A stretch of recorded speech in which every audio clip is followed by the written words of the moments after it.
this series, I wanted to discuss the posture selection for opening a restorative yoga class. Now, you'll probably find that there's great symmetry between the opening posture and the closing posture, and it's not uncommon for both bookends of the practice to use the same posture, if not a different variation of it. One of the key components to opening a class is to create a sense of grounding. Now, to put that in simple terms, it literally means to feel solid and stable, and potentially still too. And no matter what time of day you choose to practice, it's likely that when you begin a class, you're bringing into it some state of activation. It's not always that you enter into a class in a really beautiful, balanced way. Now, this sense of unevenness, this dis-ease, can be felt in many different ways. We can feel it as sensations of feeling energized and excited, or sensations of feeling stressed, even fatigued.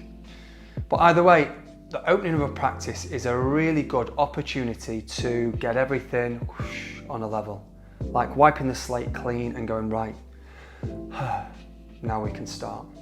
And that's important because when the body feels more at ease, the mind follows it. In my own practice, I also use this time to do a very brief check-in.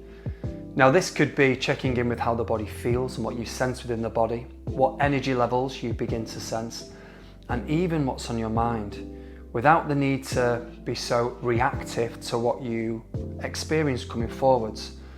Now, to do that is a skill in itself. To be able to be aware of sensations without getting lost in the dialogue with them, or even without reacting to them impulsively, is an incredible skill.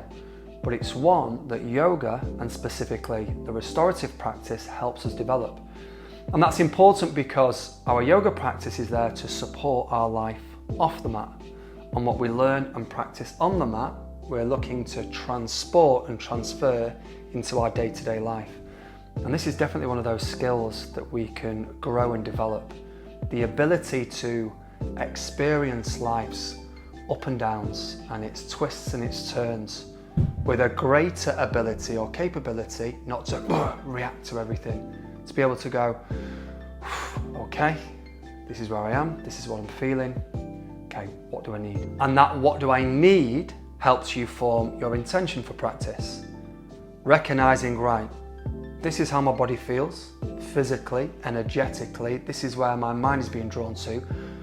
What are the virtues or the skills or the practices that I need to be open to or to bring into this class to create a greater sense of balance? What are the things that I can do to add to my life? Moving on to how we choose the specific posture to open with. Well, there are a number of considerations. The primary one's going to be the body.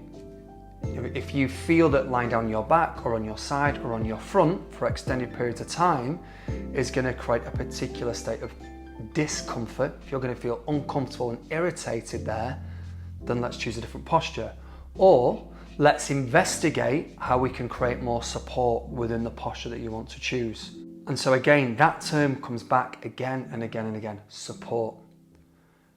Right the way through practice, we want to experience a degree of support, but specifically at the start of the class. When we feel supported, that's when we can find that greater state of equilibrium and balance. So as we begin this series of videos, I once again invite you to investigate, experiment, bring in other props and other ideas and things that you've found in other practices to help you gain more from what we share together. Remember, the primary objective of any yoga training is to help you find your practice, draw closer to the practices and the tools and techniques that are going to support your life on the mat and off it. So without further ado, let's start to practice. I'll see you in the next video.